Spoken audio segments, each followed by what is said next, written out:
বিসমিল্লাহির রহমানির রহিম। পরম করুণাময় ও অসীম দয়ালু আল্লাহর নামে শুরু।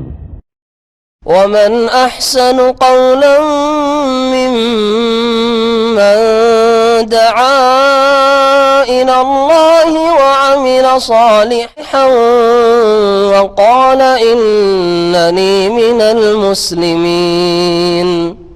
একদিন চলে যাব আমরা সবাই, থাকবো না আমরা কেহ, শুধু মাটির নিচে পড়ে রবে দেহ, শুধু মাটির নিচে পড়ে রবে দেহ। একদিন চলে যাব আমরা সবাই, থাকবো না আমরা কেহ, শুধু মাটির নিচে পড়ে রবে দেহ, শুধু মাটির নিচে পড়ে রবে দেহ। আসসালামু আলাইকুম ওয়া রাহমাতুল্লাহি ওয়া বারাকাতুহু। ইন্নাল হামদালিল্লাহ নাহমাদুহু ওয়া নাস্তাঈনুহু ওয়া নাস্তাগফিরুহু ওয়া নাউযু বিল্লাহি মিন শুরুরি আনফুসিনা ওয়া মিন সাইয়্যাতি আমালিনা। মান ইয়াহদিহিল্লাহু ফালা মুদিল্লা লাহু ওয়া মান ইউদ্লিল ফালা হাদিয়া লাহু। وأشهد أن لا إله إلا الله وحده لا شريك له وأشهد أن محمدا عبده ورسوله صلى الله عليه وسلم تسليما كثيرا إلى يوم الدين. يا أيها الذين آمنوا اتقوا الله حق تقاته ولا تموتن إلا وأنتم مسلمون. يا أيها الناس اتقوا ربكم الذي خلقكم من نفس واحدة وخلق منها زوجها وبث منهما رجالا كثيرا ونساء واتقوا الله الذي تساءلون به والأرحام إن الله كان عليكم رقيبا. يا أيها الذين آمنوا اتقوا الله وقولوا قولا سديدا يصلح لكم أعمالكم ويغفر لكم ذنوبكم ومن يطع الله ورسوله فقد فاز فوزا عظيما. أما بعد فإن خير الحديث كتاب الله وخير الهدي هدي محمد صلى الله عليه وسلم وشر الأمور محدثاتها وكل محدثة بدعة وكل بدعة ضلالة وكل ضلالة في النار. أعوذ بالله السميع العليم من الشيطان الرجيم. يا أيها الذين آمنوا كتب عليكم الصيام كما كتب على الذين من قبلكم لعلكم تتقون.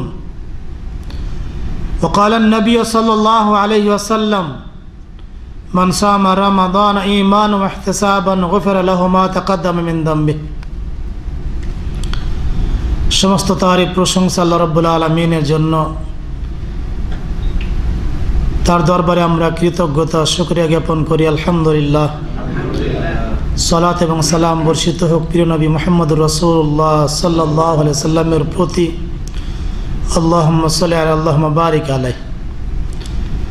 সম্মানিত উপস্থিতি, আমরা এখন যে মাসে রয়েছি বা আমাদের কাছে যে মাসটি রয়েছে সেটি হচ্ছে শাবান মাস। কয়েকদিন পরে শুরু হবে রমজানুল মুবারক, রমজান মাস। এই জন্য রমজান সম্পর্কে কিছু আলোচনা করব, কারণ অনেক বিষয় আপনাদের সেন্টারে আলোচনা হয়েছে এবং এখানে যখন বক্তব্য দিতে আসি তার আগে অনেক পড়তে হয়, ভাবতে হয়।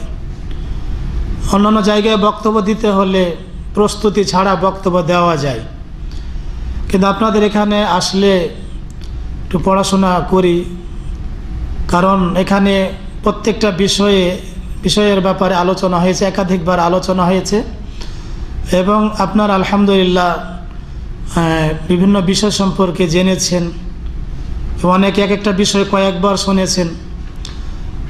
এই জন্য আমরা চেষ্টা করি যে বিষয়টা সুন্দরভাবে উপস্থাপন করা যায় সেই বিষয়টাই নিয়ে আসি।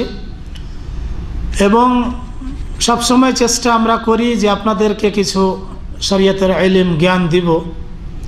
তো আজকের আলোচ্য বিষয় হচ্ছে আমার গত বৃহস্পতিবার আমাদের রাকা ইসলামিক সেন্টারে একটি বিষয় দেওয়া হয়েছিল, সেটা আপনারা পেয়েছেন রাকা দায়ী কোর্সের গ্রুপে। সেটা ইনশাআল্লাহ আজকে বলার চেষ্টা করব।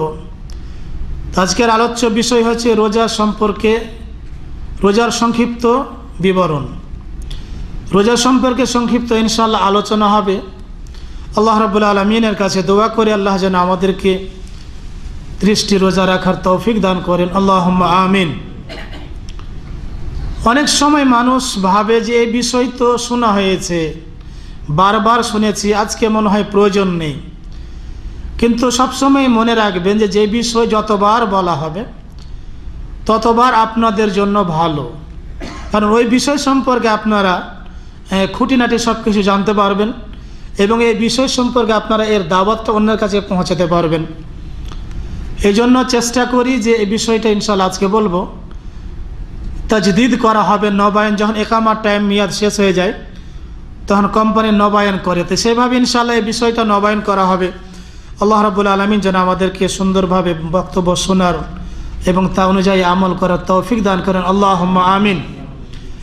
এই সময় ইনশাআল্লাহ সংক্ষিপ্ত বিবরণ আপনাদের সামনে পেশ করা হবে, কারণ রোজা সম্পর্কে যদি বিস্তারিত আলোচনা শুরু করি তাহলে প্রায় 6-7 ঘন্টার প্রয়োজন রয়েছে। তো সে সময় আপনাদেরও নেই, আমাদেরও নেই। এবং লম্বা বক্তব্য লম্বা হলে অনেক সময় শ্রোতারও মনে থাকে না। যেমনটি দেশে দেখা যায় যে যারা সুরের বক্তা শুধু কানে হাত দিয়ে সুর টান দেয়, যদি আপনি সকালবেলা কোনো লোককে জিজ্ঞেস করেন যে বক্তার বক্তব্য কি শুনলেন, কি জানলেন, তিনি বলবেন যে ওয়াজ খুব মজার হয়েছিল, বক্তব্য খুব সুন্দর এবং তার কণ্ঠস্বর খুব ভালো ছিল। এরকম অধিকাংশ লোক পাওয়া যায়। তো আমরা চেষ্টা করি যে ওই রকম বক্তব্য না দিয়ে, এটা হচ্ছে একটা ক্লাসরুম, ছাত্রকে কিভাবে বুঝাবো এটাই চেষ্টা করা হয়। তা আমরা প্রথমত জানবো এই রোজার সংক্ষিপ্ত বিবরণে যে এই রমজানের রোজা আল্লাহ রাব্বুল আলামিন ফরজ করেছেন। ফরজ কে করেছেন? মহান আল্লাহ রাব্বুল আলামিন ফরজ করেছেন এবং মুমিনদের প্রতি ফরজ করেছেন। কাদের প্রতি? মুমিনদের প্রতি ফরজ করেছেন। একজন অমুসলিম যদি রোজা রাখে তাহলে তার রোজা রেখে কোনো লাভ হবে না, সে নেকিও পাবে না। আমরা দেখি অনেক সময় যে কিছু আমাদের অমুসলিম ভাইয়েরা রোজা রাখেন এবং তাদের রোজা ভিন্ন রয়েছে। রোজা রাখার পরে তারা শুকনো খাবার খান, মুড়ি খান, তারপর চানাচুর ইত্যাদি, অনেকে আবার বিড়ি সিগারেট এগুলোও খায় ওই অমুসলিম ভাইরা, এবং তারা বলে যে আমরা সিয়াম পালন করছি, রোজা পালন করছি, কিন্তু আমাদের রোজা একটু ভিন্ন। তো এই কারণ এই জন্য আমি বলছি যে আল্লাহ রাব্বুল আলামিন অমুসলিমদের প্রতি রোজা ফরজ করেননি। প্রথম কথা হলো যে আল্লাহ রাব্বুল আলামিন কাদের প্রতি রোজা ফরজ করেছেন? মুমিন মুসলিমদের প্রতি আল্লাহ রাব্বুল আলামিন এই সওম অথবা সিয়াম বা রোজাকে ফরজ করেছেন। রোজা ফরজ করা হয়েছে এর একটি দলিল আপনাদের সামনে ইনশাআল্লাহ পেশ করব। একাধিক দলিল রয়েছে, কিন্তু একটা দলিল যথেষ্ট।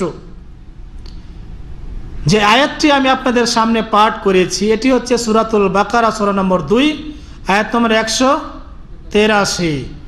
81 কে বললেন? 83। হ্যাঁ, এই আয়াতে আল্লাহ রাব্বুল আলামিন যে রমজানের রোজা ফরজ করেছেন এ কথাই বলেছেন। আল্লাহ রাব্বুল আলামিন বলেন, ইয়া আইয়ুহাল্লাযীনা আমানু, হে ঈমানদারগণ, হে মুমিনগণ।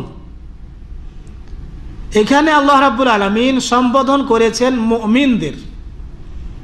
বিশ্বের সমস্ত মুমিনরা এই আয়াতের অন্তর্ভুক্ত, এরা সবাইকে আল্লাহ রাব্বুল আলামিন সম্বোধন করে বলেছেন যে হে মুমিনগণ, হে ঈমানদারগণ। তাহলে এই অংশ থেকে অমুসলিমরা বেরিয়ে যাচ্ছে। অমুসলিমদের জন্য আল্লাহ রাব্বুল আলামিন সিয়াম বা রোজা ফরজ করেননি। হে ঈমানদারগণ, কুতেবা অর্থাৎ ফুরেদা ফরজ করা হয়েছে, আলাইকুম তোমাদের প্রতি, আসিয়াম, সিয়াম। সিয়াম অথবা সাওম, এটাকে যারা পারস্যের লোক তারা এর ব্যাখ্যা করেছেন, অনুবাদ করেছেন রোজা। এবং তাদের কাছ থেকে পাকিস্তানিরা নিয়েছে, ইন্ডিয়ান লোকেরা নিয়েছে, এবং বাংলা ভাষাতেও রোজা লেখা হয়। বুঝানোর জন্য আরবি শব্দের বাংলায় বলা যায়, অসুবিধা নেই।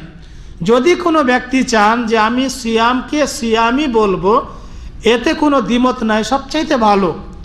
কিন্তু বুঝানোর জন্য সিয়াম বা সমকে বাংলাতে, উর্দুতে, হিন্দিতে এবং ফার্সি ভাষায় রোজা বলা যাবে, এতে এদেশের কোনো আলিম ওলামা আপত্তি করেননি।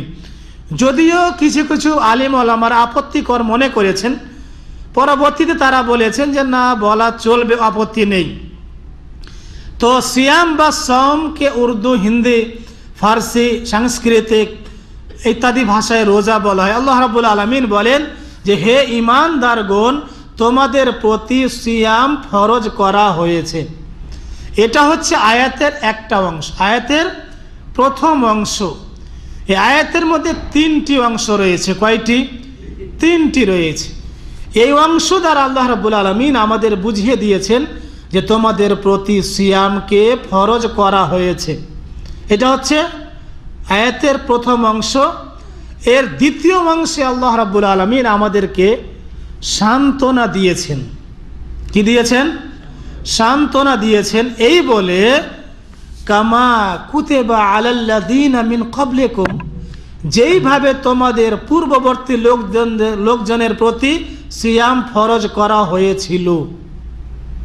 এই অংশ থেকে এটাও বোঝা যায় যে শুধুমাত্র আল্লাহ রাব্বুল আলামিন আমাদের প্রতি সিয়াম ফরজ করেননি, আমাদের পূর্বে যারা যে সমস্ত নবী এবং রাসূলগণ এসেছিলেন, তাদের উম্মতরা এসেছিলেন, তাদের প্রতি এই সিয়াম ফরজ করা হয়েছিল।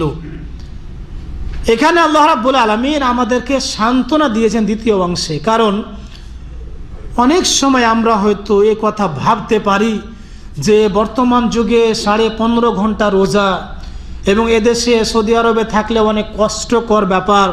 অনেক সময় মানুষের ঈমান দুর্বল হয়ে যায় যে কিভাবে রোজাটা রাখতে পারবো, আমার কষ্ট হতে পারে, এরকম কোনো আপত্তিকর বিষয় মনে আসতে পারে।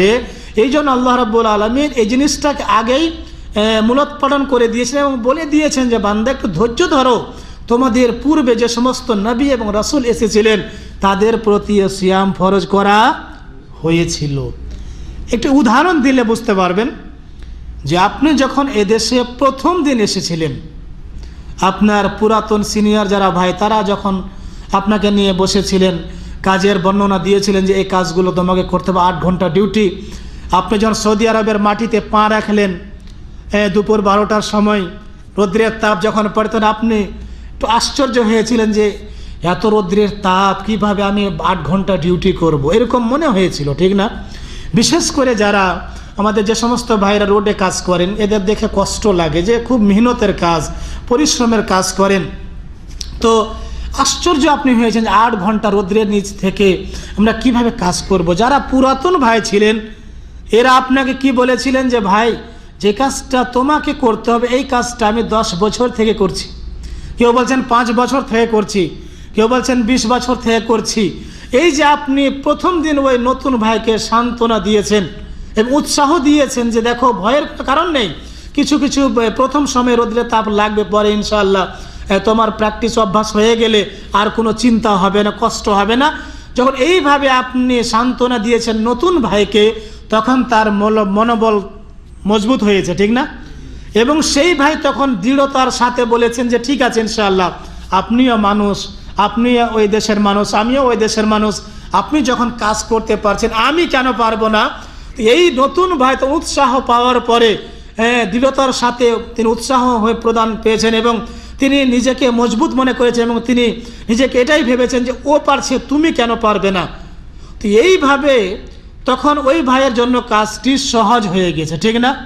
আরেকটা উদাহরণ দিই যে আমরা যখন মদিনা ইসলামিক ইউনিভার্সিটিতে আসলাম, লেখাপড়া করলাম, তো সেখানে যখন প্রথমবার আসি দেখি যে প্রায় 8টা সাবজেক্ট এবং প্রত্যেকটা সাবজেক্টের ওস্তাদ মাশাআল্লাহ পিএইচডি করা ওস্তাদ, এক একজন ওস্তাদ 300 পৃষ্ঠা করে পড়াবেন এবং আরবি ভাষাতে লেকচার, আবার 3 মাসের কোর্স, 3 মাসে পরীক্ষা দিতে হবে। তো প্রথমে আমরা একটু চিন্তায় পড়ে গিয়েছিলাম যে 2100 পৃষ্ঠা বা 2400 পৃষ্ঠা পড়ে কিভাবে উত্তর আমরা দিব।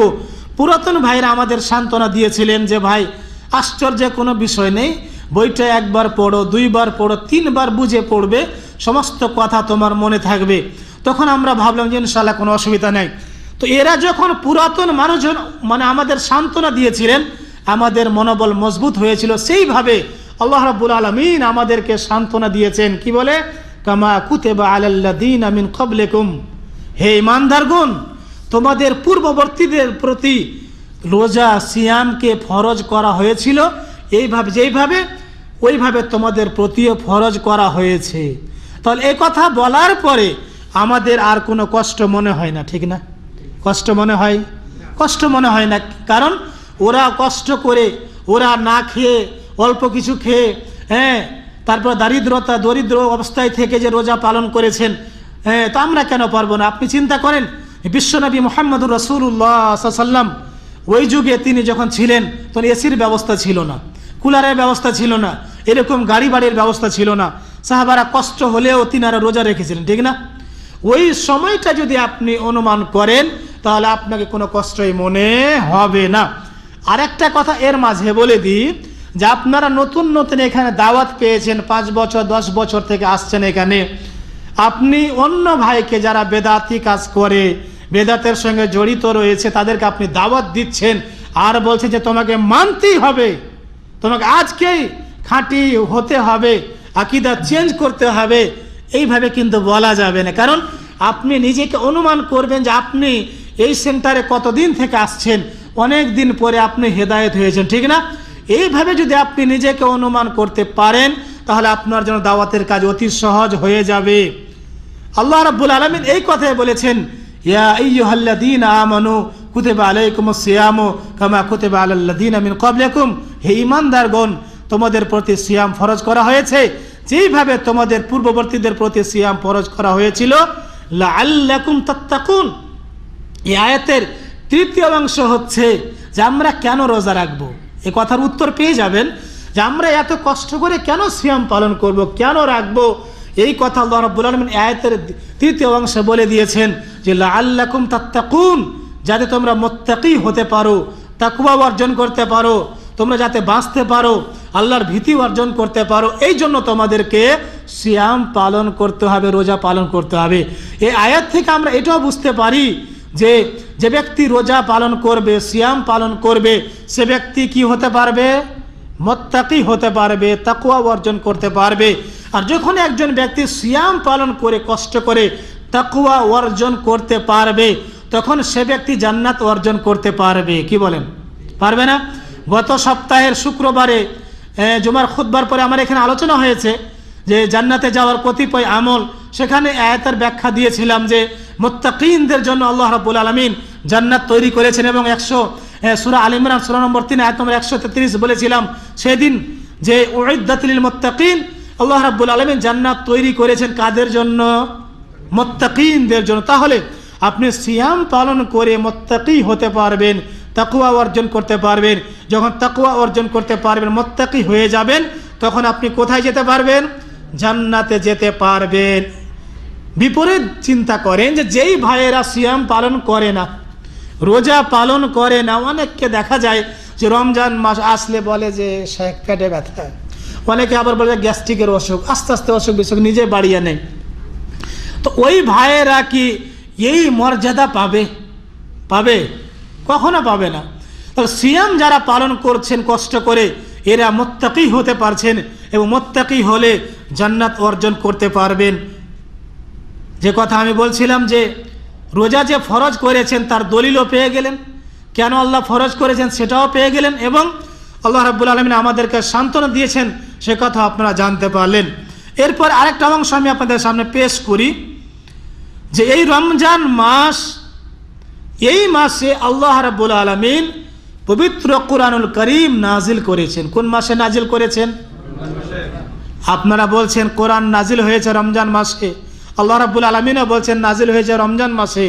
কিন্তু আমাদের দেশের কিছু বেদাতি কাটমোল্লা, দেশের কিছু আলিম ওলামা, তারা গলা ফাটিয়ে শাবান মাসে 15 তারিখে নাজিল হয়েছে কথা যে চিৎকার মেরে বলে, তারা যে বলে যে শাবান মাসের 15 তারিখ আল্লাহ কোরআন নাজিল করেছেন, এবং তারা একটা দলিলও দিয়ে থাকে যে দলিল দ্বারাও প্রমাণ হয় না। তারা একদিকে বলে দেশের ওলামারা, কিছু কিছু ওলামারা যারা বেদাতি কাজ করে, কবরে মাজারে সাজদা করে, অথবা নিজের এই মতামতটা টিকিয়ে রাখার জন্য কোরআনুল কারীমের আয়াতকে বিকৃতি করে, অর্থ বিকৃতি করে যে বলে যে শাবান মাসে আল্লাহ রাব্বুল আলামিন কোরআন নাজিল করেছেন, তাদের একটা কথা। আর কোরআনুল কারীমের একটা কথা দাওয়াত দেওয়া আরো সহজ হয়ে যাবে।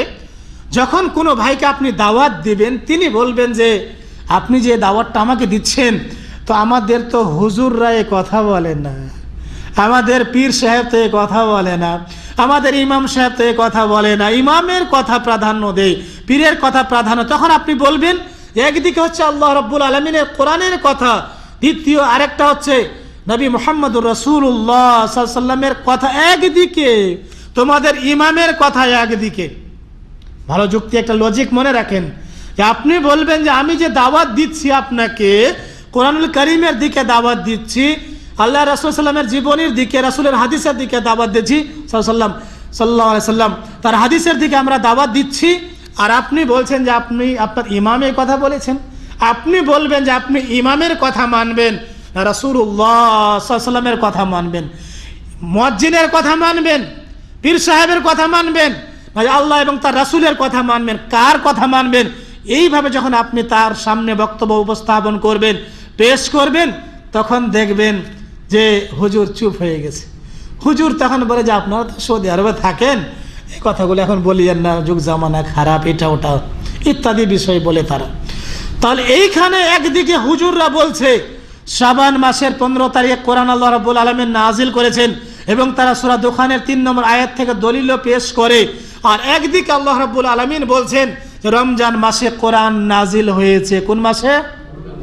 রমজান মাসে কোরআন নাজিল হয়েছে। এবং সূরাতুল বাকারা আয়াত নম্বর 185 তে আল্লাহ এই কথাও বলে দিয়েছেন যে শাহরু রমাদান আল্লাযী উনজিলা ফীহিল কোরআন, রমজান এমন মাস যেই মাসে কোরআন নাজিল করা হয়েছে। শাহর মানে হচ্ছে মাস, রমজান এমন মাস যেই মাসে কোরআনুল কারীম নাজিল করা হয়েছে। এ কথা কে বলেছেন? আল্লাহ রাব্বুল আলামিন। আল্লাহ রাব্বুল আলামিনের কথা সত্য হবে, এই বেদাতি মোল্লার কথা সত্য হবে? কার কথা সত্য হবে? আল্লাহ রাব্বুল আলামিনের কথা সত্য। এবং আল্লাহ রাব্বুল আলামিনের কোরআনুল কারীমের ব্যাপারে কোনো ব্যক্তি যদি সন্দেহ প্রকাশ করে, সে মুসলিম থাকতে পারে না। পারবে না। আরো স্পষ্ট করে দিচ্ছেন আল্লাহ রাব্বুল আলামিন সূরাতুল কদর নাজিল করে, ইন্না আনজালনাহু ফি লাইলাতুল কদর, নিশ্চয় আমি এই কোরআনকে নাজিল করেছি, অবতীর্ণ করেছি লাইলাতুল কদর রাত, অর্থাৎ কদরের রাত্রে আমি নাজিল করেছি, মর্যাদা সম্পন্ন রাত্রে আমি কোরআন নাজিল করেছি। আল্লাহ সূরা কদর নাজিল করে আরো স্পষ্ট করে দিলেন যে লাইলাতুল কদরের রাত্রে আমি কি করেছি? এই কোরআন নাজিল করেছি। এরপরেও যদি কেউ বলে যে শাবান মাসে কোরআন নাজিল করেছেন আল্লাহ, তাহলে কি আমরা তার কথা মানব? চুপ থাকছেন কেন? জবাব দিতে হবে। আল্লাহ রাব্বুল আলামিন ভালোভাবে জানতেন যে নবী মুহাম্মদুর রাসূলুল্লাহ সাল্লাল্লাহু আলাইহি ওয়াসাল্লামের মৃত্যুর পরে কিছু বেদাতি ওলামা তৈরি হবে, কিছু আলিম ওলামা বেদাতি আসবে, কোরআনের আয়াতের অনুবাদ ব্যাখ্যা বিশ্লেষণ অন্যদিকে নিয়ে যাবে। এই জন্য আল্লাহ রাব্বুল আলামিন তাদের কথাকে খণ্ডন করে আগে কোরআনুল কারীম আয়াতটি নাজিল করে স্পষ্ট প্রমাণ করে দিয়েছেন এই কোরআনুল কারীম নাজিল হয়েছে কোন রাত্রে? লাইলাতুল কদর রাত্রে। কোরআনুল কারীমের কোনো আয়াতে কথা প্রমাণ নেই, এবং বিশ্বনবী মুহাম্মদুর রাসূলুল্লাহ সাল্লাল্লাহু আলাইহি ওয়াসাল্লামের হাদিসে কোথাও প্রমাণ নেই যে শবে বারাতে 15 শাবানের রাত্রে কোরআন নাজিল হয়েছে। এ কথা আল্লাহ বলেননি এবং তার রাসূল সাল্লাল্লাহু আলাইহি সাল্লাম বলেননি। তারা যে একটি দলিল দিয়ে থাকে, তারা কি দিয়ে থাকে? দলিল দিয়ে থাকে। ওই আয়াতটি হচ্ছে ইন্না আনজালনাহু ফি লাইলাতিন মুবারাকা, নিশ্চয় আমি এই কোরআনকে নাজিল করেছি বরকতময় রাত্রি। এটা হচ্ছে তারা কোরআন থেকে দলিল দেয়। অনেক সময় আপনি ভাববেন আরে এরাও কোরআন থেকে দলিল দিচ্ছে, তো মনে হয় ঠিক হতে পারে, এরকম অনেকে ভাবতে পারেন যে এটাও হুজুর, এটাও আলিম, সব কিছুকে অনেক সময় একই রকম মনে করে। ঢাকা শহরে ডাক্তার, চাঁপাইনবাবগঞ্জে গ্রাম্য ডাক্তার, ইন্ডিয়ার কলকাতার ডাক্তার গ্রাম্য ডাক্তার, ভেলোরের ডাক্তার, উভয় ডাক্তার কি সমান? যে সমস্ত আলিমরা মদিনা ইসলামিক ইউনিভার্সিটিতে পড়াশোনা করেছেন এবং যারা পড়াশোনা করেননি, অনেক সময় ইলিমের সমান হতে পারবে না। পারবে? যে যত ইলিম অর্জন করবে সে ততই ভালো হতে পারবে। তো আল্লাহ রাব্বুল আলামিন যে এই আয়াত নাজিল করেছেন, তারা ব্যাখ্যা অনেক সময় নিয়ে থাকে যে এটা শাবান মাসের 15 তারিখে নাজিল হয়েছে, কিন্তু আল্লাহ রাব্বুল আলামিন এই শাবান মাসের 15 তারিখে যদি বরকত রাখতেন, যদি ওই রাত্রে নাজিল করা যদি থাকতো, তাহলে আল্লাহ রাব্বুল আলামিন সূরাতুল বাকারাতে একটি আয়াত নাজিল করতেন না যে রমজান মাসে কোরআন নাজিল হয়েছে, এবং সূরাতুল কাদার নাজিল করতেন না, কারণ ওটাই যথেষ্ট হয়ে যেত। কিন্তু আল্লাহ রাব্বুল আলামিন তাদের যুক্তি, তাদের কথা খণ্ডন করার জন্য সূরাতুল বাকারার 185 নম্বর আয়াত অবতীর্ণ করলেন এবং সূরাতুল কাদারের আয়াত নাজিল করে স্পষ্ট বলে দিলেন যে কোরআনুল কারীম শাবান মাসের 15 তারিখে নাজিল হয়নি, নাজিল হয়েছে কোন রাত্রে? লাইলাতুল কাদারের রাত্রে। আর লাইলাতুল কাদারটা রমজান মাসে হয় না 15 শাবানে হয়? কোন দিন হয়? রমজান মাসে হয়। বিশ্বনবী মুহাম্মদুর রাসূলুল্লাহ সাল্লাল্লাহু আলাইহি সাল্লাম কোরআন বুঝেছেন, তিনি কোনোদিন লাইলাতুল কাদার ছাড়া 15 শাবান রাত্রি জাগেননি। তিনি এই ব্যাখ্যা করেননি যে 15 শাবানের রাত হচ্ছে লাইলাতুল কাদের রাতে, ব্যাখ্যা তিনি করেননি। সম্মানিত ভাই ও বন্ধুগণ, আমরা এটাও জানতে পারলাম যে আল্লাহ রাব্বুল আলামিন এই রমজান মাসের লাইলাতুল কাদারের রাত্রে কোরআনুল কারীম নাজিল করেছেন। হুদাল লিন-নাস, এবং এই কোরআনুল কারীম হচ্ছে পথ প্রদর্শক। যারা কোরআনুল কারীম পড়বে, অনেক সময় দেখবেন যে দেশে কিছু কিছু বাতিল দাওয়াত চলে, ওদেরকে যদি আপনি কোরআন পড়তে বলেন, কোরআনের অনুবাদ পড়তে বলেন, হাদিস পড়তে বলেন, তখন তারা বলে কি যে না, কোরআন তো আমরা পড়তে পারবো না, কোরআনের অনুবাদটা আমরা পড়তে পারবো না, হাদিস আমরা পড়তে পারবো না। কেন পারবেন না? বলবেন যে এগুলো তো আলিম ওলামাদের কাজ, আমরা মূর্খ মানুষ, আমরা তো এগুলো কিছুই জানি না। আল্লাহ রাব্বুল আলামিন এ কথা বলেননি এবং রাসূল সাল্লাল্লাহু আলাইহি ওয়াসাল্লাম এ কথা বলেননি যে শুধু আলিমরাই কোরআন পড়বে, যারা আরবি মাদ্রাসায় লেখাপড়া করেনি তারা কোরআন পড়তে পারবে না, তারা অনুবাদ পড়তে পারবে। এরকম নিষেধাজ্ঞা কোনো জায়গায় আছে? কোনো জায়গায় আপনারা পেয়েছেন? আমার তো জানা নেই যে কোরআনুল কারীম অন্যরা পড়তে পারবে না, আলিম ওলামা ছাড়া অন্যরা পড়তে পারবে না, এরকম আমার জানা নেই যে নিষেধ আছে। নিষেধ আছে? হিন্দুদের ব্রাহ্মণ যারা, তারা সূত্র, তারপর নিম্ন জাতি যারা, তাদেরকে নিষেধ করে যে রামায়ণ, গীতা, মহাভারত, বেদ ইত্যাদি পুরাণ এগুলো স্পর্শ করা যাবে না। এইভাবে আমাদের কিছু কাঠমোল্লা, কিছু আলিম ওলামা তৈরি হয়েছে, তারা বলে যে কোরআন পড়া যাবে না, কোরআনের অনুবাদ পড়া যাবে না। কিন্তু আল্লাহ রাব্বুল আলামিন তো এই কথা বলেননি, প্রিয় নবী মুহাম্মদুর রাসূলুল্লাহ সাল্লাল্লাহু আলাইহি সাল্লাম তো এই কথা বলেননি যে কোরআন আলিম ওলামা ছাড়া পড়তে পারবেন, এই কথা বলেছেন কোনো জায়গাতে? বলেননি। এই জন্য তারা নিষেধ করে যে কোরআন যদি একটা ব্যক্তি পড়ে, কোরআনের অনুবাদ পড়ে, তখন তো আমাদের ধর্মের নামে ব্যবসা চলবে না, তখন তা বা আমাদের ওই শাবান মাসের 15 তারিখে যে ব্যবসা সেটা বন্ধ হয়ে যাবে, কুলখানি বন্ধ হয়ে যাবে, ফাতেহা খানি বন্ধ হয়ে যাবে, মাজার বন্ধ হয়ে যাবে, পীরদের ব্যবসা বন্ধ হয়ে যাবে, ওই কাঠমোল্লার ওই মৃত্যু লোকের নামে কোরআন পড়া বন্ধ হয়ে যাবে। এই জন্য তারা নিষেধ করে। কিন্তু আল্লাহ রাব্বুল আলামিন বলছেন যে এই কোরআন হচ্ছে হুদাল লিল মুত্তাকিন, সারা পৃথিবীর মুত্তাকিনদের জন্য হেদায়েত। এই আয়াত আল্লাহ রাব্বুল আলামিন বলেছেন হুদাল লিন-নাস, পৃথিবীর মানুষের জন্য পথ প্রদর্শক। হেদায়েত কি? কোরআন। কোরআন যদি আপনি পড়তে পারেন, অনুবাদ পড়েন, তাহলে আপনি হেদায়েত হয়ে যাবেন। তখন আপনি মাজারে, কবরে সাজদা করবেন না, তখন আপনি বুঝতে পারবেন যে এটা হচ্ছে বেদাতি রাস্তা, এটা শিরকের রাস্তা, এটা হচ্ছে সহিহ আকীদার রাস্তা। আপনি তখন বুঝতে পারবেন। ওয়া বায়্যানাতিম মিনাল হুদা ওয়াল ফুরকান, এই কোরআন হচ্ছে স্পষ্ট প্রমাণ হেদায়েতের। হেদায়েতের প্রমাণ হচ্ছে পবিত্র কোরআন কারীম। ওয়াল ফুরকান, এবং কোরআন হচ্ছে হক বাতিলের মধ্যে পার্থক্যকারী। আপনি কোরআন পড়বেন, অনুবাদ পড়বেন, তখন আপনি যাচাই বাছাই করতে পারবেন যে এদের কথা কেমন আর এদের কথা কেমন। আপনি যাচাই বাছাই করবেন, তখন আপনি শিরক বেদাত গুনাহের কাছ থেকে বাঁচতে পারবেন। সম্মানিত ভাই বন্ধুগণ, আরেকটা জিনিস আমরা জানতে পারবো যে ইনশাআল্লাহ যে ব্যক্তি এই রমজান মাস পাবে, সে ব্যক্তিকে কি করতে হবে? সিয়াম পালন করতে হবে, ঠিক না? সিয়াম পালন করতে হবে। যে ব্যক্তি পেলেও না, মৃত্যুবরণ করেছে, তাকে কি সিয়াম পালন করতে হবে? করতে হবে না। আল্লাহ রাব্বুল আলামিন এই কথাই বলেছেন, ফামান শাহাদা মিনকুমুশ শাহরা ফালইয়াসুম। যে ব্যক্তি তোমাদের মধ্যে যে ব্যক্তি এই মাস পেয়েছে, সেই জন্য সিয়াম পালন করে। আমরা ইনশাআল্লাহ আরেকটা জিনিস জানতে পারবো যে এই রমজান মাসের কত মর্যাদা। আল্লাহ রাব্বুল আলামিন কোন কোন জায়গার মর্যাদা দিয়েছেন। রাতের মধ্যে লাইলাতুল কদরের মর্যাদা আল্লাহ রাব্বুল আলামিন দিয়েছেন। আল্লাহ রাব্বুল আলামিন দিনের মধ্যে, সপ্তাহের দিনের মধ্যে শুক্রবারের মর্যাদা দিয়েছেন। মাসের মধ্যে কোন মাসের মর্যাদা দিয়েছেন? রমজান মাসের মর্যাদা দিয়েছেন। রাতের মধ্যে আল্লাহ রাব্বুল আলামিন কোন রাতের মর্যাদা দিয়েছেন? লাইলাতুল কদরের মর্যাদা দিয়েছেন। প্রিয় নবী মুহাম্মদুর রাসূলুল্লাহ সাল্লাল্লাহু আলাইহি ওয়াসাল্লাম বলেন যে রমজান মাসের যে কি মর্যাদা, কি ফজিলত, এই সম্পর্কে বলেন। আবু হুরায়রা রাদিয়াল্লাহু তাআলা আনহু থেকে বর্ণিত এই হাদিসটি, তিনি বলেন রাসূল সাল্লাল্লাহু আলাইহি ওয়াসাল্লাম বলেছেন, ইদা জাআ রমাদান, যখন রমজান আসে। কি আসে? রমজান আসে। তাহলে এই মাসের ফজিলত আছে, ঠিক না? এই কথা রাসূলুল্লাহ সাল্লাল্লাহু আলাইহি ওয়াসাল্লাম বলেননি যখন শাবান মাস আসে, যখন শাওয়াল মাস আসে, কথা বলেননি। কি কথা বলেছেন?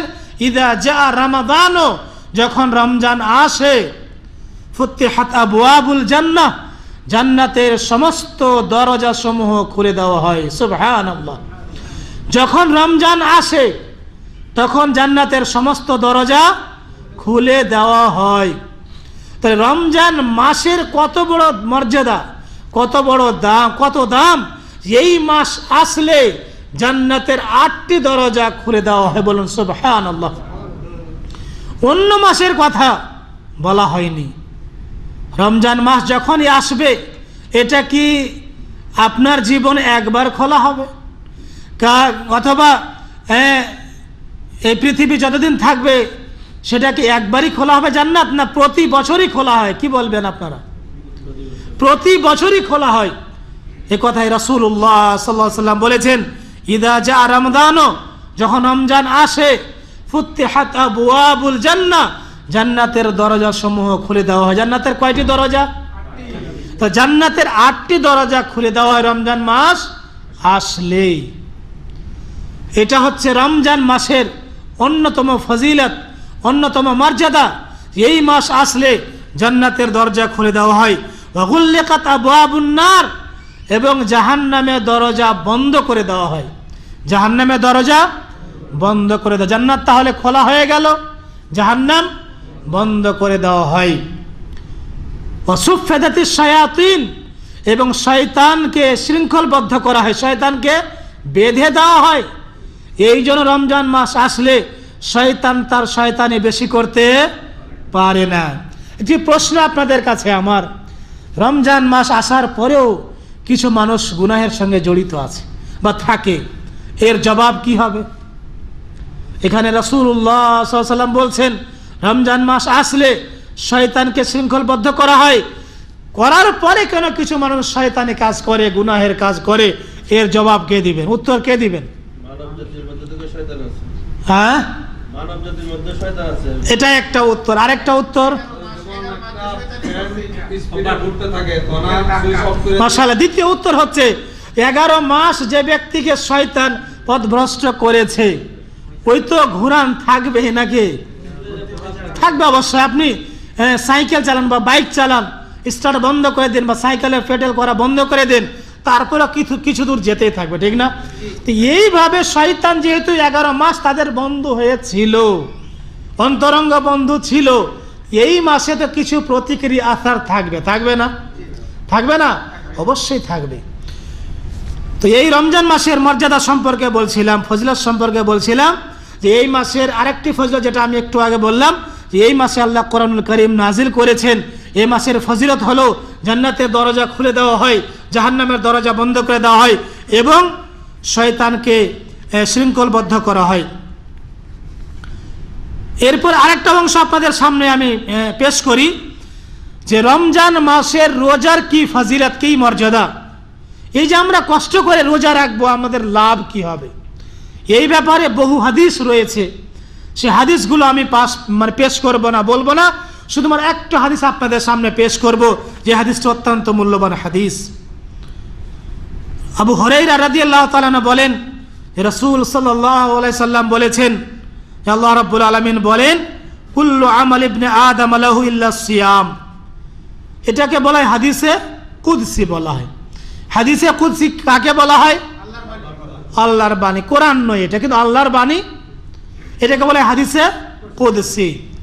হাদিসে কুদসির মধ্যে বলা হয়েছে রাসূল সাল্লাল্লাহু আলাইহি সাল্লাম বলেছেন যে আল্লাহ রাব্বুল আলামিন বলেছেন আদম সন্তানের প্রত্যেকটা আমল তার জন্যই, অর্থাৎ আদম সন্তানের প্রত্যেকটা আমল ফেরেশতারা লিপিবদ্ধ করে, সেটা তারই জন্য, ইল্লা সিয়াম, কিন্তু রোজা, কিন্তু সিয়াম।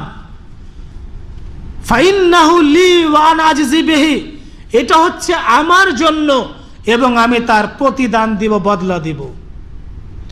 তাহলে এই সিয়ামে রোজার কত বড় মর্যাদা যে প্রত্যেকটা ইবাদতের নেকি ফেরেশতারা লেখেন, কিন্তু এই সিয়ামের নেকি আল্লাহ রাব্বুল আলামিন নিজেই দিবেন।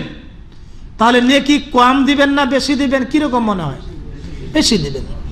একটা উদাহরণ পেশ করি, উদাহরণ প্রযোজ্য নয়, তারপরেও যে প্রথম সপ্তাহে যখন আপনি এখানে এসেছিলেন বা প্রথম মাসে যখন আপনি বেতন পেয়েছিলেন, আর ওই সময় আপনার মুদির আপনাকে গাড়ি পাঠিয়ে নিজের বাসায় ডেকে আপনাকে বেতন দিয়েছেন, তখন আপনি নিজেকে ধন্য মনে করেছেন, ঠিক না? যে আমার মুদির গাড়ি পাঠিয়ে আমাকে নিজের বাড়িতে ডেকে বেতন দিয়েছে, মনটা অনেক খুশি হয়েছিল। সমস্ত মুদিরের মুদির সবচাইতে বড় মহান আল্লাহ রাব্বুল আলামিন, তিনি যখন বলছেন যে আমি সিয়ামের বদলা দিব, রোজার বদলা কে দিব? আমি দিব। আল্লাহ বলছেন যে আমি দিব, এতে আমরা আশা কম করতে পারি না বেশি করতে পারি? অনেক বেশি করতে পারি। এই রমজানের একটি মর্যাদা, ফজিলত, এই রমজান মাসের এই রোজার, যে এর প্রতিদান বদলা আল্লাহ রাব্বুল আলামিন দিবেন। এরপর আরেকটা অংশ আমি আপনাদের সামনে পেশ করি যে রোজার নিয়তটা কখন করবেন। রোজার নিয়ত কখন করবেন? এখনই করে নেবেন না? সেহরি যারা বলছেন অনুগ্রহপূর্বক সেহরি বলবেন না, কি বলবেন? সাহারি বলবেন। কি বলবেন? সাহারি বলেন তো একবার। সাহারি। সেহর মানে কি? জাদু। সেহর মানে জাদু। আর সেহরি, সেহরি মানে, সেহরি মানে আমার জাদু। তাহলে আমার জাদু, এটা কি বলা ঠিক হবে? কি বলতে হবে? সাহারি বলবেন অথবা সাহুর বলবেন। সাহারি অথবা সাহুর বলবেন। সেহরি কখনো বলার চেষ্টা করবেন না। আগে হয়তো বলেছেন, এখন কিন্তু এখন থেকে আর সেহরি বলবেন না। তো এই রমজানের সিয়ামের যে নিয়ত কখন করতে হবে? রাত্রে করে নিতে হবে। চাঁদ দেখার পরে পরে ফজরের আগে নিয়ত করে নিতে হবে। নিয়ত কি পড়তে হবে না করতে হবে? কারণ দেশে কিন্তু আপনারা দেখেছেন যে ফজরের নামাজের পরে ইমাম সাহেব সালাম ফেরানোর পরে বলেন নাওয়াইতু নাসুমা গাদান মিন শাহরি রমাদান। এইভাবে আরবিতে নিয়ত পড়ান, পাবলিকও খুব খুশি থাকেন যে আমাদের ইমাম সাহেব তো খুব ভালো গো, রাত্রে 20 রাকাত তারাবি পড়ালেন, তারপর কিয়ামুল ইত্যাদি পড়ানোর পরে আবার তো ফজরের নামাজের পরে সালাম ফেরানোর পরে নিয়ত পড়াচ্ছেন, ইমাম তো খুব ভালো, এরকম অনেকে মনে করে, ঠিক না? কিন্তু ইমাম যে বেদাতি এই কথা তার জানা নেই। কারণ বেদাতি তো বেদাতি কাজ করবে। যখন কোনো ব্যক্তি সৌদি আরব থেকে যায় সহি আকীদা শিখার পরে, ইমামকে যখন দেখেন যে তিনি এই নিয়ত পড়াচ্ছেন, ইমামকে যদি বলেন যে ইমাম সাহেব নিয়ত যে পড়াচ্ছেন, এ নিয়ত পড়ানোর হাদিস কোরআনে কোনো জায়গায় দলিল আছে? ইমাম সাহেব বলেন চট করে, এই তুমি সৌদি আরব থেকে এসেছো, ওয়াহাবি হয়ে গেছো, খবরদার কথা বলবেন আমার সামনে, এরকম ধমক দেয়, ঠিক না? এই ধমকে ভয় করবেন নাকি? ভয় করার কারণ নেই। মাঝে মধ্যে আমি একটা ওই কবিতা আল্লামা ইকবালের পেশ করতে থাকি, বাতিল से दबने वाले ये आसमां नहीं हम, बातिल से दबने वाले ये आसमां नहीं हम, 100 बार कर चुके हो इम्तिहान हमारा, दस्त दस्त है दरिया भी ना छोड़े हमने, बाहरे जुल्मात में दौड़ा दिए घोड़े हमने। তাকে বারবার দাওয়াত দিবেন, ইনশাআল্লাহ ইমাম অনেক সময় হেদায়েত হয়ে যেতে পারে, ঠিক না? আল্লাহ রাব্বুল আলামিন হেদায়েত করতে পারেন। আমি পরীক্ষিত যে আমি আমার ইমামকে বুঝানোর পরে তিনি মেনে নিয়েছেন এবং বলছেন যে ফজরের নামাজের পরে আর এভাবে নিয়ত পড়াবো না। তো এই রোজার নিয়ত পড়তে হবে না, রোজার নিয়তে কি করতে হবে? অন্তর থেকে করতে হবে। আর নিয়ত মাহাল্লুহাল কলব, নিয়তের স্থান হচ্ছে কোথায়? অন্তরে। অতএব কোনো ইবাদতের জন্য মুখে উচ্চারণ করা বেদাত, করা যাবে না, করা যাবে না।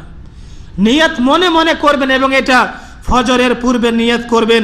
এই মর্মে একটি হাদিস আপনাদের সামনে পেশ করে, সুনান নাসাইর হাদিসটি সহিহ। হাফসা রাদিয়াল্লাহু তাআলা আনহা বলেন যে রাসূলুল্লাহ সাল্লাল্লাহু আলাইহি ওয়াসাল্লাম বলেছেন, মাল্লাম ইউবাইয়াতিস সিয়াম ক্বাবলাল ফজরে ফালা সিয়াম লাহু, যে ব্যক্তি ফজরের পূর্বে সিয়ামের নিয়ত করলো না তার সিয়াম হবে না। তাহলে ফজরের পূর্বে সিয়ামের নিয়ত করতে হবে নাকি? তাহলে আজকে থেকে আর নিয়ত পড়া যাবে যাবে না। ওই ভাইদেরকে বলে দিবেন যে ভাই, রমজানের ওর রোজার নিয়ত মুখে পড়বেন না, নিয়ত করতে হবে। এই রমজানের নিয়ত মনে মনে হবে, উচ্চারণ করা যাবে না। রোজা রাখার পরে মিথ্যা কথা বলা যাবে নাকি? অনেক সময় রমজান মাসে আরো বেশি মিথ্যা কথা বলে, মনে মনে ভাবে যে এই যে রমজান মাস, মানুষ মনে করবে যে আমি সত্যই বলছি। মিথ্যা অনেকে আরো বেশি বেশি বলে, এরকম এক শ্রেণীর মানুষ রয়েছে। কারণ তিনারা আবার দলিল দিয়ে থাকেন যে রমজান মাসে যেহেতু জাহান্নামের দরজা বন্ধ হয়ে গেছে, তারপরে আল্লাহ নিজের হাতে নেকি লিখবেন রোজার, মনে হয় গুনাহ লিখবেন, নাউযুবিল্লাহ মিন যালিক। এরকমও অনেকে ধারণা করে। দেশে আমরা যখন ছিলাম তখন শুনতে পেয়েছি বিভিন্ন রকমের কথা আসে আর কি কানে। তো এই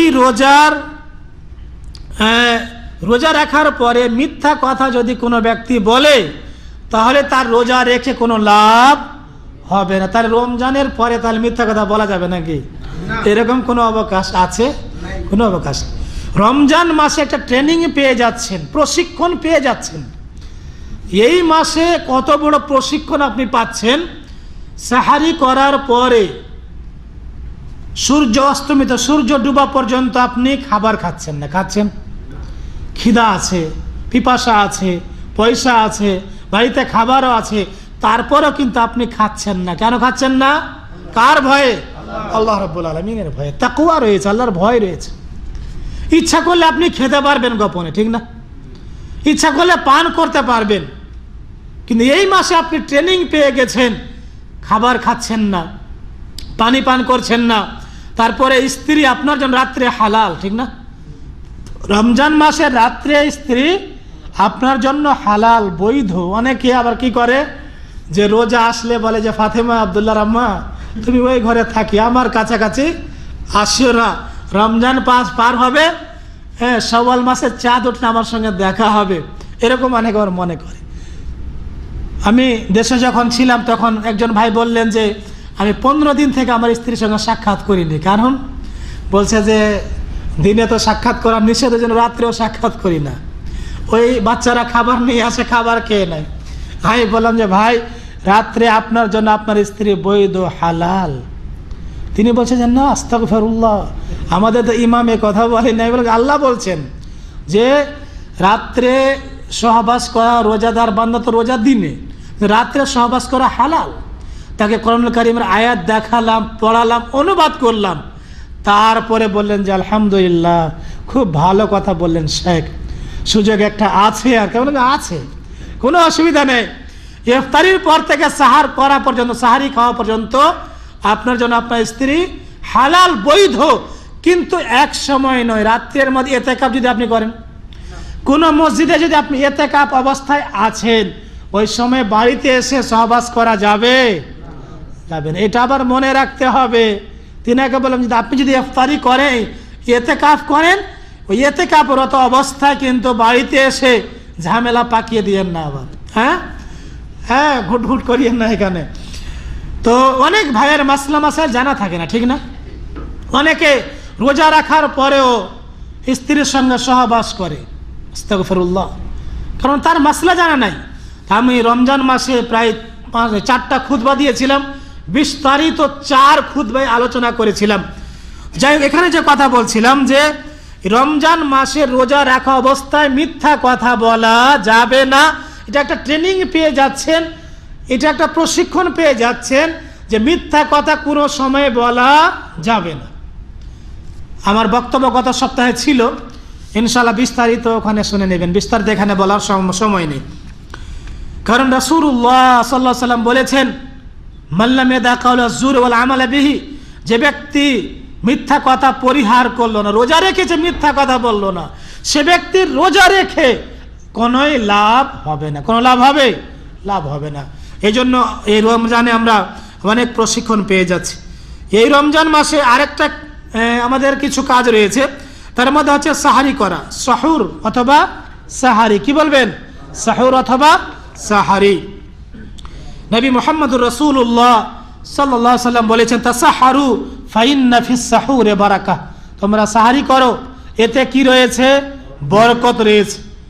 এই হাদিসের ব্যাখ্যায় মুহাদ্দিসিনে কেরামরা বলেছেন যে সাহারি করলে বরকত রয়েছে, এই বরকতটা শারীরিকভাবে বরকত পাবে, খিদা লাগবে না, পিপাসা লাগবে না এবং শক্তিও পাবে। আমরা অনেক সময় দেখি যে খাবারে একটা সময় রয়েছে, রাত্রে আপনি 9টার সময় খান প্রতিদিন, বা দুপুর 12টায় খান, যদি আপনি 1টা হয়ে যায়, রাত্রি 10টা বেজে যায়, 9টার সময় পেটে খিদা লাগে, লাগে না?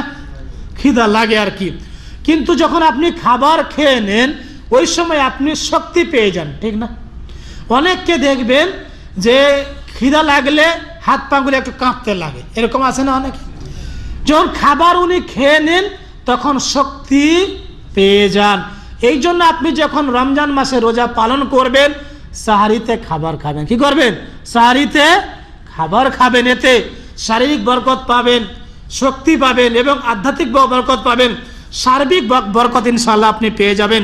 রাসূলুল্লাহ সাল্লাল্লাহু আলাইহি ওয়াসাল্লাম বলেছেন, তাসাহারু ফাইন্না ফিস সাহুরে বারাকা, সাহারি করো, এই সাহারিতে বরকত রয়েছে। সংক্ষিপ্ত আলোচনার মধ্যে আরেকটা কথা বলে দিই যে সবচাইতে উত্তম সাহারি কোন সাহারি বলেন তো? সাহারিতে সবচাইতে উত্তম খাবার কোনটা? খেজুর না মাছ ভাত? মাছ ভাত আমরা পছন্দ করি, অসুবিধা নেই। অনেক দেশে দেখা যায় যে খেজুরি রাত্রে খেয়ে নেয়, অনেক দেশে দেখবেন যে ওই ফাহাম খাই ইত্যাদি ইত্যাদি। তা আপনার যেটা প্রয়োজন, যেটাকে আপনি ভালোবাসেন সেটা আপনি খেতে পারবেন, কোনো আপত্তি নেই। তবে খেজুর করে সাহারি করবেন, খেজুর দিয়ে সবচাইতে উত্তম। রাসূলুল্লাহ সাল্লাল্লাহু আলাইহি ওয়াসাল্লাম বলেছেন, নি'মা সাহুরুল মুমিন আত-তামারু, নি'মা সাহুরুল মুমিন আত-তামারু, মুমিনের সবচাইতে উত্তম সাহারি হচ্ছে কি? খেজুর। মুমিনের এখানেও বলা হয়েছে যে মুমিনের উত্তম সাহারি হলো কি? খেজুর। মুমিন কথা কিন্তু এই হাদিসেও বলা হয়, ঠিক না? এবং আল্লাহ রাব্বুল আলামিন ওই আয়াতে বলেছেন, ইয়া আইয়ুহাল্লাযীনা আমানু, হে ঈমানদারগণ। তাহলে একজন মুমিন ব্যক্তি সিয়াম পালন করলে, রোজা পালন করলে তার লাভ হবে। যে ব্যক্তি নামাজ পড়ে না, যে ব্যক্তি সালাত আদায় করে না, সে ব্যক্তি রোজা রেখে কোনো লাভ হবে না। কারণ যে ব্যক্তি নামাজই পড়ে না, ইসলামের দ্বিতীয় স্তম্ভই নেই, খুঁটি নেই, তার মূল জিনিসটা নেই, সে ব্যক্তির মানে পানাহার ছেড়ে দিলে, খাবার ছেড়ে দিলে, রোজা রাখলে, সিয়াম পালন করলে কোনোই লাভ হবে না। অতএব বলবো যে সমস্ত ভাইরা বেনামাজি রয়েছেন, সে মানে রোজা নামাজ ছেড়ে দিয়েছেন, বেনামাজি অবস্থায় আছেন, তাদেরকে বলবো যে ভাই আপনি আজকে থেকে চেষ্টা করেন ফজর থেকে যে আপনি নামাজ, 5 ওয়াক্ত নামাজ পড়বেন। কারণ বেনামাজির কোনো ইবাদত আল্লাহ রাব্বুল আলামিনের দরবারে কবুল হবে না। এরপর আরেকটা অংশ বলা যায় যে আমাদের দেশে দেখা যায় যে সূর্য ডোবার পরেও মানুষ ইফতারি করে, সূর্য ডোবার পরে করে। সূর্য যখন ডুবে যায় তার 5 মিনিট পরে ইফতারি করে, ঠিক না? কিন্তু কোরআন এবং হাদিস থেকে কথা প্রমাণ নেই যে সূর্য ডুবার 5 মিনিট পরে ইফতারি করো। এই কথা কোনো জায়গায় বলা হয়েছে? বলা হয়নি। তারা বলে মনে হয় সূর্য ডুবলো কি ডুবলো না, সূর্য মনে আছে, ইত্যাদি ইত্যাদি কথা তারা বলে, যুক্তি পেশ করে। এই যুক্তিগুলোর কোনো দলিল কোরআন এবং হাদিস থেকে কোরআন এবং হাদিসে পাওয়া যায় না। যখনই সূর্য ডুবে যাবে সঙ্গে সঙ্গে ইফতারি করবেন। যদি দেরি করেন তাহলে বরকত থেকে মাহরুম থাকবেন, বঞ্চিত থাকবেন। কারণ সূর্য ডুবার পরে পরে যারা ইফতারি করে নিবে তারাই সবসময় বরকতের মধ্যে থাকতে পারবে, ঠিক না? আর যারা দেরিতে ইফতারি করে, যদি আপনি কোনো বেদাতি ভাইয়ের সঙ্গে ইফতারিতে বসে যান, আজান হয়ে গেল, ইফতারি সে করবেন, আমাদের হুজুর তো আজান দেয়নি, আমাদের ইমাম সাহেব দেয়নি, তো এই ইমাম দিয়ে দিল আজান, এই ইমাম 5 মিনিট 7 মিনিট পরে আজান দেয়। আপনি যদি ইফতারি শুরু করে দেন এই ভাইয়ের সঙ্গে, অর্ধেক ইনশাল্লাহ খাওয়া হয়ে যাবে নাকি? চিন্তা করেন, কোরআন এক, হাদিস এক, রাসূল এক, তারপরেও তারা রাসূলুল্লাহ সাল্লাল্লাহু আলাইহি ওয়াসাল্লামের কথা অনুযায়ী আমল করে না। রাসূলুল্লাহ সাল্লাল্লাহু আলাইহি ওয়াসাল্লাম এ কথা বলেননি যে ইফতারি করো সূর্য ডুবার 10 মিনিট 5 মিনিট পরে করে, এই কথা বলেননি। কি কথা বলেছেন? সূর্য ডুবার সঙ্গে সঙ্গে যদি ইফতারি করো তাহলে বরকতের মধ্যে থাকবে। সাহাল বিন সাদ রাদিয়াল্লাহু তাআলা আনহু বলেন, রাসূল সাল্লাল্লাহু আলাইহি ওয়াসাল্লাম বলেছেন, লা ইয়াজালুন নাসু বিখাইরিন মা'আজালুল ফিতরা। সহিহ বুখারী মুসলিমের হাদিস। যতক্ষণ পর্যন্ত মানুষ সূর্য ডোবার সাথে সাথে ইফতারি করবে কল্যাণে থাকবে, বরকতে থাকবে। কারা কারা? যারা সূর্য ডুবার পরে পরে ইফতারি করবে, এটা হচ্ছে হাদিসের অর্থ। আবার এটা ভেবে নিয়েন না যে সূর্য ডুবার আগে ইফতারি তাড়াতাড়ি করে নেবে, এরকম অর্থ করা যাবে না। সূর্য ডুবার সঙ্গে সঙ্গে যারা ইফতারি করবে তারা বরকতের মধ্যে থাকবে, তারা কল্যাণের মধ্যে থাকবে। আর যারা এই হাদিসের অপব্যাখ্যা করে, এই হাদিসের প্রতি আমল করে না, রাসূল সাল্লাল্লাহু আলাইহি ওয়াসাল্লামের হাদিস না মেনে নিজের যুক্তি মতামত পেশ করে 5 মিনিট পরে ইফতারি করে, তারা কল্যাণ পেতে পারে না, কখনো পারবে না, সম্ভব হবে না। আমরা বলবো যে ভাই আর কতদিন ভুলের মধ্যে থাকবেন? সহিহ বুখারী মুসলিমের হাদিস পাওয়ার পরও কেন দেরি করছেন? কেন আপনি ইফতারিতে দেরি করেন? দেরি করা বন্ধ করুন, সঠিক হাদিসের দিকে, সহিহ আকীদার দিকে চলে আসুন, রাসূল সাল্লাল্লাহু আলাইহি ওয়াসাল্লামের হাদিসের প্রতি আমল করুন, ইনশাআল্লাহ কল্যাণের মধ্যে থাকবেন। ইফতারিতে কি খাবেন? পেঁয়াজু খাওয়া যাবে, বেগনি খাওয়া যাবে, হ্যাঁ, মুড়ি খাওয়া যাবে, ঘুগনি খাওয়া ইত্যাদি খাওয়া যাবে, অসুবিধা নেই। কিন্তু সবচাইতে উত্তম ইফতারি হচ্ছে হ্যাঁ রতাব খেজুর দিয়ে। রতাব যদি না পান, শুকনো খেজুর, যদি এটাও না পান, পানি দিয়ে। অনেকে আবার বলে হুজুর যদি পানিও না পাই, অনেকে আবার বলে, আমি তাদেরকে বলি যে ভাই হুজুর কথা বলিয়েন না, এমন কোন জায়গা নাই যে পানিও নাই, অনেক সময় হতেও পারে। তো যদি পানিও না পাওয়া যায়, ইফতারি নিয়ত করে নেবেন যে আমি ইফতারি করে নিলাম, ঠিক না? ইনশাআল্লাহ হয়ে যাবে। এই মর্মে একটি হাদিস আপনাদের সামনে পেশ করি। আনাস রাদিয়াল্লাহু তাআলা আনহু বলেন, রাসূলুল্লাহ সাল্লাল্লাহু আলাইহি ওয়াসাল্লাম কিছু তাজা খেজুর দিয়ে ইফতারি করতেন, কিছু তাজা খেজুর দিয়ে ইফতারি করতেন। আমরা যারা এদেশে আছি আলহামদুলিল্লাহ সুম্মা আলহামদুলিল্লাহ, এই হাদিসের প্রতি আমাদের আমল হচ্ছে। এবং এদেশে দেখবেন যে রতাব তাজা খেজুর ইফতারির সময় ব্যবস্থা করে, ঠিক না? আল্লাহ রাব্বুল আলামিন এই সিজনে দেখবেন যে খেজুর পাকার সিজন, এবং প্রতি রমজানে রতাব খেজুরের ব্যবস্থা আল্লাহ রাব্বুল আলামিন করে দেন। এই রতাব তাজা খেজুর দিয়ে ইনশাআল্লাহ ইফতারি করবেন। যদি এটা না পান তাহলে যে কোনো খেজুর দিয়ে, যে কোনো খেজুর দিয়ে ইফতারি করতে পারবেন, এতে কোনো আপত্তি নেই। যদি এটাও না পান তাহলে পানি দিয়ে ইফতারি করবেন। ইফতারির সময় একটা কথা বলে দিই, ইফতারির সময় বেদাতি আলিমকে ডেকে সম্মিলিতভাবে দোয়া করবেন, আর ভাববেন এই সময় তো দোয়া কবুল হয়, ইমাম সাহেব কোথায়, তো আসেন তো আমাদের জন্য একটু দোয়া করে দেন, দোয়া খায়ের করে দেন। আর ইমাম বেদাতি তিনি তখন মনে মনে ভাবেন যে আরে আজকে তো এই মোড়লের বাড়িতে আমার খাবারও আছে, দোয়াটা করলে একটু খাবারটা ভালো হবে। কারণ আমরা তো আলিম ওলামা, জানি যে হুজুরের পেঁয়াজ কোন দিকে, হুজুর যেখানে ভালো পায় হ্যাঁ সেখানে একটু টেনে দেয়। তো এইরকম সম্মিলিত দোয়া ইফতারির সময় করা শরীয়ত থেকে প্রমাণ নেই। ইফতারি করার পূর্বে দোয়া কবুল হয় একা একা দোয়া, একা একা দোয়া করবেন। সম্মিলিতভাবে দোয়া করার প্রমাণ কোরআন এবং হাদিস থেকে পাওয়া যায় না। অতএব কোনো আলিম ওলামাকে ডেকে অথবা কোনো মুরব্বীকে ডেকে সম্মিলিতভাবে ইফতারির পূর্বে দোয়া করবেন না। ইফতারির সময় কি দোয়াটা বলবেন? বিসমিল্লাহ বলে ইফতারি করবেন। আমরা আগে অনেকদিন আগে একটা দোয়া বলতাম, সেই দোয়া সহি নয়, এই জন্য আমরা ছেড়ে দিয়েছি। আমরাও সেই দোয়াটা বলতাম, আল্লাহুম্মা লাকা সুমতু ওয়া আলা রিজকিকা আফতারতে, এই দোয়া বলতাম। কিন্তু যখন জানতে পারলাম যে এই দোয়াটা সহি নয়, বিশুদ্ধ নয়, তখন থেকে আমরা এটাকে ছেড়ে দিয়ে বিসমিল্লাহ বলে ইফতারি করি, অথবা যাহাবাত জামাউ তালাতুল উরুক ওয়া সাবাতাল আজর ইনশাআল্লাহ, এই কথা বলে আমরা ইফতারি করি। উলামায়ে কেরামরা বলেছেন যে প্রত্যেকটা খাবারের পূর্বে বিসমিল্লাহ বলা যায়, ইফতারির পূর্বে বিসমিল্লাহ বলে ইফতারি করাটাই হচ্ছে সবচাইতে উত্তম। ইনশাআল্লাহ আমরা এই বিসমিল্লাহ বলে ইফতারি করব। ইফতারির ব্যাপারে যে বিভিন্ন দোয়া পাওয়া যায়, যেটা দোয়া শরীয়ত থেকে প্রমাণ নেই, সেই দোয়াগুলো করবেন না। সম্মানিত ভাই বন্ধুগণ, এরপর আরেকটা অংশ বলা যায় যে ইফতারির সময় দোয়া কবুল হয়। ইফতারির সময় দোয়া কবুল হয়। দোয়া কবুল হওয়ার বিশেষ কিছু টাইম রয়েছে। তার মধ্যে একটি টাইম হচ্ছে যে ইফতারির পূর্ব মুহূর্তে দোয়া কবুল হয়। অতএব সেই সময় গল্প করে সময়টা কাটিয়ে দিবেন না, বাড়িতে ফোন করে সময়টা কাটিয়ে দিবেন, অন্য সময় ফোন করেন। যেহেতু বিশেষ একটা সময় রয়েছে দোয়া কবুল হওয়ার, ওই সময়টাকে কাজে লাগান।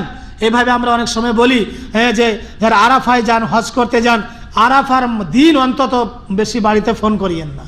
আরাফার দিনে দোয়া কবুল হয়, হ্যালো বলে ফোনে কথা বলে নিজের মূল্যবান সময়টা নষ্ট করিয়েন না। ঠিক এইভাবে রমজানের ইফতারির পূর্ব মুহূর্তে দোয়া কবুল হয়, এই সময় দোয়া আপনি করবেন। এই মর্মে একটা হাদিস পাওয়া যায়, রাসূলুল্লাহ সাল্লাল্লাহু আলাইহি ওয়াসাল্লাম বলেছেন, ইন্না লিস-সাইমি ইনদা ফিতরিহি দাওয়াতান মা তুরাদ্দু। সুনান ইবনে মাজার একটি হাদিসে পাওয়া যায় যে নিশ্চয় সায়েমের জন্য তার ইফতারের সময় একটি দোয়া রয়েছে, যে দোয়াটা রদ করেন, অর্থাৎ দোয়া কবুল হয়, ওই সময় আপনারা দোয়া করবেন। সম্মানিত ভাই বন্ধুগণ, আরেকটা জিনিস আপনারা জেনে রাখেন যে রোজা পালন রাখার পরে মেসওয়াক যে কোনো সময় করতে পারবেন, এতে কোনো আপত্তি নাই। অনেক সময় দেশের কিছু আলিম ওলামারা বলে যে না, ইফতারি আগে মেসওয়াক করা যাবে না, কিন্তু না, যে কোনো সময় মেসওয়াক করা যাবে। যাই হোক, অনেক আলোচনা রয়েছে, সবগুলো বলা সম্ভব হবে না। তার কিছু কথা বলে ইনশাআল্লাহ শেষ করব। তাহলে আমরা দিনে রোজা পালন করব। দিনে কি করব? রোজা পালন করব। রাত্রে তারাবির নামাজ পড়ব। রাত্রে কি করব? তারাবির নামাজ পড়ব। তারাবির নামাজ পড়লে হাদিস শুনে যান আপনারা। তারপরে একটু বলে দিই, যে ব্যক্তি তারাবির নামাজ ইমানের অবস্থায় এবং নেকির আশায় পড়বে, গফিরা লাহু মা তাকাদ্দামা মিন যামবি, তার পূর্বের গুনাহগুলি মাফ করে দেওয়া হবে। তারাবির নামাজ পড়বেন, তারপরে কোরআনুল কারীম তেলাওয়াত করবেন, কারণ কোরআনুল কারীম নাজিল হওয়ার এই মাসে কোরআনুল কারীম তেলাওয়াত করবেন বেশি বেশি। সাহাবা কেরাম রিদওয়ানুল্লাহি আলাইহিম আজমাইন, তিনি রমজান মাস আসলে অন্য কোনো জিনিস পড়াশোনা করতেন না, কোরআনুল কারীম তেলাওয়াত করতেন। এবং সালাফে সালেহিন যারা ছিলেন তারাও কোরআনুল কারীম তেলাওয়াত করতেন। কোরআনুল কারীম বারবার আপনি ইনশাআল্লাহ রমজানে খতম করবেন, পড়বেন, ইনশাআল্লাহ নেকি পাবেন। এরপর আরেকটা জিনিস বলা যায় যে যদি আপনার টাকা পয়সা থাকে, সম্ভব হয়, তাহলে দেশে কিছু মানুষকে ইফতারির ব্যবস্থা করবেন। এখানেও কিছু মানুষের ইফতারির ব্যবস্থা আপনি করতে পারবেন, ঠিক না? সবসময় শুধু খাওয়ার চিন্তায় থাকবেন না, অনেক সময় নিজের কাছ থেকে কিছু খরচ করবেন, খাওয়াবেন, ইনশাআল্লাহ মহব্বত হবে, ভালোবাসা বাড়বে। মানুষকে ইফতারি করাবেন, এটা ইনশাআল্লাহ সওয়াব পাবেন, নেকি পাবেন। চেষ্টা করেন যে 11 মাস যা ইনকাম করলেন, কিছু রিয়াল জমা করে দেশে হয়তো একদিন ইফতারির ব্যবস্থা করে দিলেন, বা এখানে একটা ইফতারির ব্যবস্থা করে দিলেন। এতে কি লাভ হবে? কাজ তো খুব ছোট, অল্প কাজ, কিন্তু আপনি নেকি পাবেন কতটুকু? একজন ব্যক্তি সিয়াম পালন করে যা নেকি পায়, আপনি যে ইফতারি তাই করলেন, অতটুকু নেকি পাবেন। তাহলে অল্প খরচ, 5 রিয়াল খরচ করলেন, 100 টাকা খরচ করলেন বাংলাদেশি ইন্ডিয়ান টাকা, তাহলে আপনি কত নেকি পেয়ে যাচ্ছেন, ঠিক না? যদি 100 লোককে ইফতারি করান, 50 লোককে ইফতারি করান, তাহলে ওরা রোজা সিয়াম পালন করে যা নেকি পায়, আপনি ইফতারি করিয়ে পাবেন। তবে ইখলাস থাকতে হবে, ঠিক না? এরকম আবার ভাববেন না যে মানুষে আমাকে বলবে যে মাশাআল্লাহ লোকটা তো প্রতি বছর ইফতারি করাই গো, এরকম নাম কামানোর উদ্দেশ্যে ইফতারি করালে কোনো লাভ হবে না, কোনো নেকি হবে না। প্রিয় নবী মুহাম্মদুর রাসূলুল্লাহ সাল্লাল্লাহু আলাইহি সাল্লাম বলেছেন, মান ফাত্তারা সায়মান, যে ব্যক্তি কোনো সায়েমকে ইফতারি করালো সে ব্যক্তি নেকি পাবে কতটুকু? ফালাহু মিথলু আজরিহি, তার নেকি হবে অতটুকু যে ব্যক্তি সিয়াম পালন করে। অর্থাৎ সিয়াম পালনকারী যা নেকি ইফতার করিয়ে তাই নেকি পাওয়া যাবে। এই হাদিসের প্রতি আলহামদুলিল্লাহ সুম্মা আলহামদুলিল্লাহ এদেশের আলিম ওলামারা, এদেশের ইসলামিক সেন্টার এরা, এদেশের কোম্পানিরা মাশাআল্লাহ আমল করে। দেখবেন যে আপনাদের ইসলামিক সেন্টার দাম্মাম, এই সেন্টারে বিশাল একটা মোখাইয়াম বা টেন্ট লাগানো রয়েছে। আমাদের ঢাকা ইসলামিক সেন্টারেও মাশাআল্লাহ প্রতিদিন 3500 লোক ইফতারি করতে পারবেন। তারা জানে যে ইফতারি করালে নেকি আছে, ঠিক না? জানে যে ইফতারি করালে নেকি আছে। আমাদের দেশে এই ব্যবস্থা খুব কমই আছে, ঠিক না? এমনকি মসজিদের ইমামও নিজে অনেক সময় নিজে ইফতারি কিনে ইফতারি করে, ইমামও অনেক সময় পায় না। তো ইফতারি করাবেন মানুষকে, ইনশাআল্লাহ এতে নেকি পাবেন। প্রিয় নবী মুহাম্মদুর রাসূলুল্লাহ সাল্লাল্লাহু আলাইহি সাল্লাম বলেছেন, যে ব্যক্তি কোনো সায়েমকে ইফতারি করাবে, সায়েম রোজা রেখে সিয়াম পালন করে যা নেকি পাবে অতটুকু নেকি পাবে ওই ব্যক্তি যে ব্যক্তি ইফতারি করিয়েছে। সায়েমের ইফতারি নেকিতে কোনো কমি করা হবে না। এরপর আরেকটা জিনিস আমি বলে দিই, যে এই রমজান মাসে উমরা করবেন। রমজান মাসে কি করবেন? উমরা করবেন। আপনাদের জন্য উমরার ব্যবস্থা আছে আলহামদুলিল্লাহ। আমাদের ঢাকা ইসলামিক সেন্টার প্রায় 19টা গাড়ির ব্যবস্থা করেছে। বলুন আলহামদুলিল্লাহ, কত বড় নিয়ামত যে 19টা গাড়ির ব্যবস্থা করেছেন। বাংলা বিভাগের জন্য 5টি গাড়ি রয়েছে। প্রথম সপ্তাহে 3টি, দ্বিতীয় সপ্তাহে 1টি, দ্বিতীয় সপ্তাহে 2টি, তারপরে 2টি রয়েছে। ইনশাআল্লাহ আপনারা যাবেন। এই রমজান মাসে উমরা করলে আপনি নেকি পাবেন অতটা যতটা হজ করে সওয়াব পাবেন, নেকি পাবেন। এই হাদিসের প্রতি আমল করে অন্তত একবার আপনি উমরার চেষ্টা করেন, উমরার সুযোগ গ্রহণ করেন। আল্লাহ রাব্বুল আলামিন যেন আমাদেরকে এই রমজান মাসে উমরা করার তৌফিক দান করে। বলুন আল্লাহুম্মা আমিন। বক্তব্য ইনশাআল্লাহ শেষের দিকে রয়েছে। এই রমজান মাসের উমরা করার ব্যাপারে একটি হাদিস আপনাদের সামনে পেশ করি। নবী মুহাম্মদুর রাসূলুল্লাহ সাল্লাল্লাহু আলাইহি সাল্লাম বলেছেন, যে রমজান মাস উমরাতুন ফি রামাদানা তাআদিলু হাজ্জা, যে রমজান মাসে উমরা করা হজের সমান সওয়াব বা নেকি। হাদিসের অপর বর্ণনায় এসেছে, হাজ্জাতাম মাই, আমার সঙ্গে হজ করে যা নেকি পাওয়া যাবে। তো রমজান মাসে উমরা করলে হজের সমান নেকি পাবেন। রমজান মাসে উমরা করলে নবী মুহাম্মদ রাসূলুল্লাহ সাল্লাল্লাহু আলাইহি সাল্লামের সঙ্গে হজ করে যা নেকি, রমজান মাসে উমরা করে তাই নেকি পাবেন। অতএব সুবর্ণ সুযোগ গ্রহণ করেন। আরেকটি কথা বলেন, ইনশাআল্লাহ আমি শেষ করব, যে রমজান মাসে বেশি বেশি দান করেন।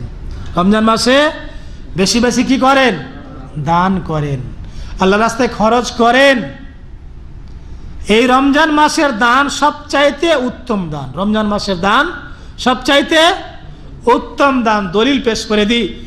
নবী মুহাম্মদুর রাসূলুল্লাহ সাল্লাল্লাহু আলাইহি সাল্লাম বলেছেন, আফদালু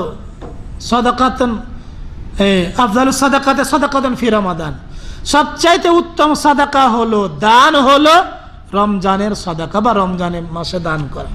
এই রমজান মাসে বেশি বেশি দান করবেন। দানের বিস্তারিত আলোচনা আমার নেটে রয়েছে, ইনশাআল্লাহ পরবর্তী সময়ে শুনে নেবেন। এরপরে ইতিকাফ রয়েছে, ইনশাআল্লাহ করবেন। এবং ইতিকাফ করার তারপরে বেশি বেশি এই তারাবির নামাজ আদায় করবেন। তারাবির নামাজ আদায় করবেন জামাতের সাথে, এবং কিয়ামুল লাইল করার চেষ্টা করবেন। এবং লাইলাতুল কদরে যে 5টি রাত, সেই রাতগুলো জাগার চেষ্টা করবেন। আল্লাহ রাব্বুল আলামিনের কাছে দোয়া করি, আল্লাহ রাব্বুল আলামিন যেন আমাদেরকে এই সিয়াম পালন করার তৌফিক দান করেন। আল্লাহুম্মা আমিন। আল্লাহ যেন আমাদেরকে সুস্থ রাখেন, সবল রাখেন, যেন আমরা এই সিয়ামটা সুন্দরভাবে পালন করতে পারি, এই তৌফিক আমাদের দান করেন। আল্লাহ রাব্বুল আলামিন যেন আমাদেরকে বিভিন্ন বালা মুসিবত থেকে রক্ষা করেন। আল্লাহ রাব্বুল আলামিন যেন আমাদেরকে এই মাসে বেশি বেশি উমরা করার, তারপরে মানুষকে ইফতার করানোর এবং ইবাদত বন্দেগী করার তৌফিক দান করেন। আল্লাহুম্মা আমিন। আসসালামু আলাইকুম ওয়া রাহমাতুল্লাহি ওয়া বারাকাতুহু।